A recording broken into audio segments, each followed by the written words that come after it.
Hey everybody, it's Ron from Pick Dawgz, and this is Ron's Bank Shot Breakdown. We're going to go over 5 college basketball games for Sunday, January 8th, 2023. Now, if you like what you see, make sure to give this video a big thumbs up and subscribe to our channel. Don't forget to put your college basketball picks in the comments section below. And if you're looking for my best bets, you can always find those at the Premium Picks tab at pickdawgz.com. Alrighty, let's get into it. Here are the games for Sunday in college hoops. First up, we'll look at the Canisius and St. Peter's matchup, 2 o'clock Eastern on ESPN Plus in the MAAC Conference. Now, Canisius is 3-11 this season, but they're coming off their first conference win of the year over Manhattan in a 64-57 final score. They covered the number as they were 1.5 point favorites in that game. St. Peter's is 7-8 this season, but I do think that the strength of schedule that Canisius played in non-conference action, which was ranked 51st in all of the country, compared to St. Peter's ranked 351st, is really going to help Canisius in this game. This is a Canisius team that's played a lot of road games this season. They're not intimidated by playing on the road. They've played teams like Iona, Siena, Toledo, Penn State, Florida Gulf Coast, Cornell, all these types of teams on the road.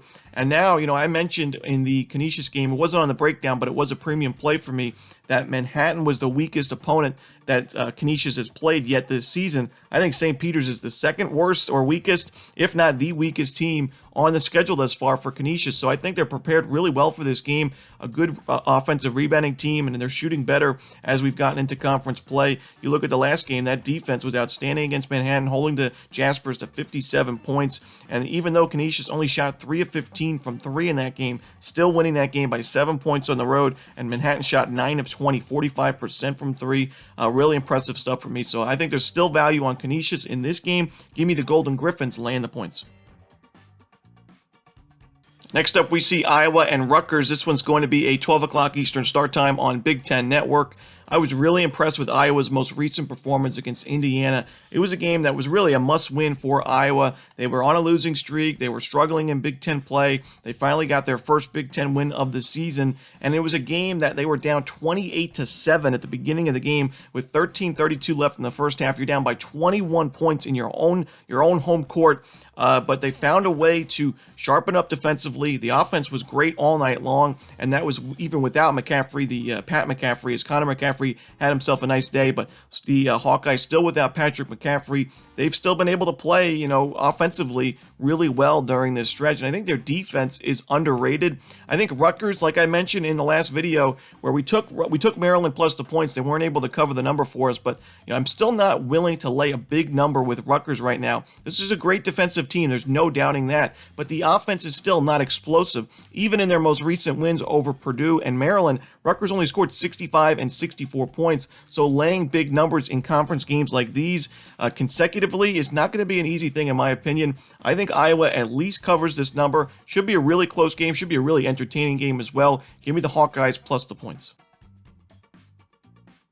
Next up, it's Northwestern and Indiana. This one, 12 o'clock Eastern as well. It's going to be on Fox Sports 1.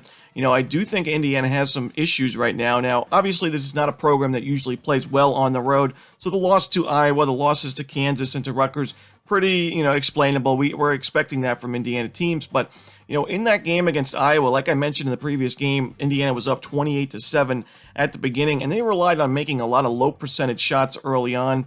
Now, as the game got going, Indiana took less three-pointers, and, they weren't scoring as many points, but they found some consistent offense from Jackson Davis, who had himself a great night. He was 11 of 20. He had 30 points in that game, 8 of 10 from the free throw line. He had 9 rebounds. He was outstanding, but now you're playing a Northwestern team that I think is going to be able to take Jackson Davis out of this game just a little bit more than most teams in the Big Ten can, most teams in the country can, as this is the number 1 defense in the country, Northwestern, in 2-point field goal defense, holding teams to 39.9% from 2-point range. They don't take too many fouls either, so is the scoring going to be consistent from Indiana even in a home game? I just don't think so, and I think Northwestern's offense is a little bit underrated right now. I think this is going to be a really good game, actually a surprisingly good game. I think Northwestern has a chance to pull off the upset. Give me the points here with the Wildcats.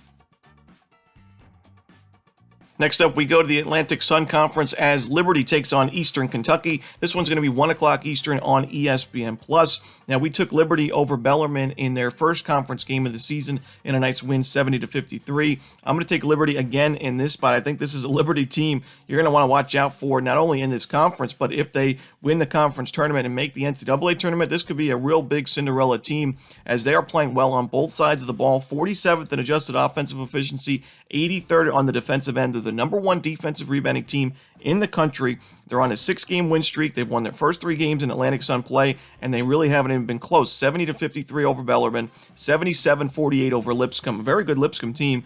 And then 75-41 over Jacksonville State. Now you play EKU and Eastern Kentucky, a little bit of a different style of team, but I have watched a good amount of EKU basketball this year. I really haven't been impressed, and I do think that the turnover issues that Eastern Kentucky's had and their shooting numbers haven't been great. They're one of the worst free throw shooting teams in the country, 359th. They're shooting 59.3% as a team. That's just not going to get it done as an underdog in this type of matchup. You know, Liberty is just a team that can score at will, and their defense is playing its best ball I've ever seen this program play.